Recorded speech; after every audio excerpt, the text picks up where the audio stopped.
రాష్ట్ర జీవనాడి పోలవరం ప్రాజెక్టును బ్యారేజీగా మార్చే కుట్రకు చంద్రబాబు పాల్పడుతున్నారని మాజీ మంత్రి వైఎస్ఆర్సీపీ తూర్పు గోదావరి జిల్లా అధ్యక్షుడు చెల్లిపోయిన వేణుగోపాల కృష్ణ మండిపడ్డారు.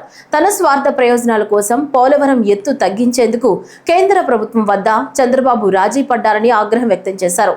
శనివారం రాజమహేంద్రవరంలో ఆయన మీడియాతో మాట్లాడుతూ రాష్ట్ర ప్రయోజనాలను పూర్తిగా కేంద్రం ముందు తాకట్టు పెడుతున్న చంద్రబాబు చరిత్రలో ద్రోహిగా మిగిలిపోవటం ఖాయమన్నారు. రాష్ట్ర విభజన సమయంలో పోలవరం జాతీయ ప్రాజెక్టుగా కేంద్రమే నిర్మించి ఇస్తుందని, ఏపీకి ప్రత్యేక హోదాను ఇచ్చి ఆదుకుంటుందని కేంద్ర ప్రభుత్వం హామీ ఇచ్చిందన్నారు.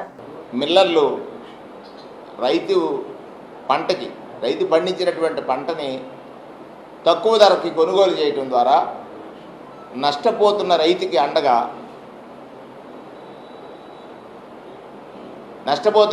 అండగా వైఎస్ఆర్ కాంగ్రెస్ పార్టీ ఇప్పటికే ప్రతి నియోజకవర్గంలోనూ రైతు ఎక్కడైనా కష్టంలో ఉంటే గిట్టుబాటు ధరకి ధాన్యం కొనుగోలు జరగకుంటే ధర్నాలు కానీ వినతి పత్రాలు కానీ ఈ ప్రభుత్వాన్ని ఎప్పటికప్పుడు మేల్కొల్పేటట్టే ఒక పరిస్థితిని తీసుకొచ్చాం. ప్రధానంగా బొండాల రకాలు, టాటా బొండాలు కానీ ఒరిస్సా బొండాలు కానీ పండించినటువంటి రైతుకి చాలా కన్నీరు మిగులుతుంది.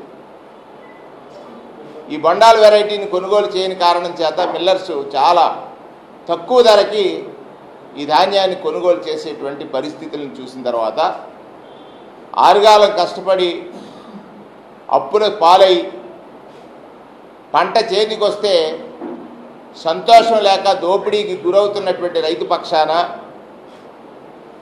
మీ ద్వారా జిల్లా యంత్రాంగానికి ప్రభుత్వం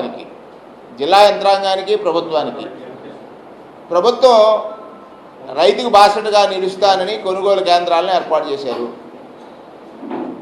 దానిలో ప్రధానంగా మీరు తీసుకున్న నిర్ణయం టార్గెట్స్ ఫిక్స్ చేశారు. రైతు ధాన్యం పట్టుకెళ్తే టార్గెట్ అయిపోయింది అని చెప్తున్నారు. మేము చేసే డిమాండ్ ఒకటే, రైతు పండించిన ప్రతి గింజని కొనుగోలు చేయాలి గిట్టుబాటు ధరకి.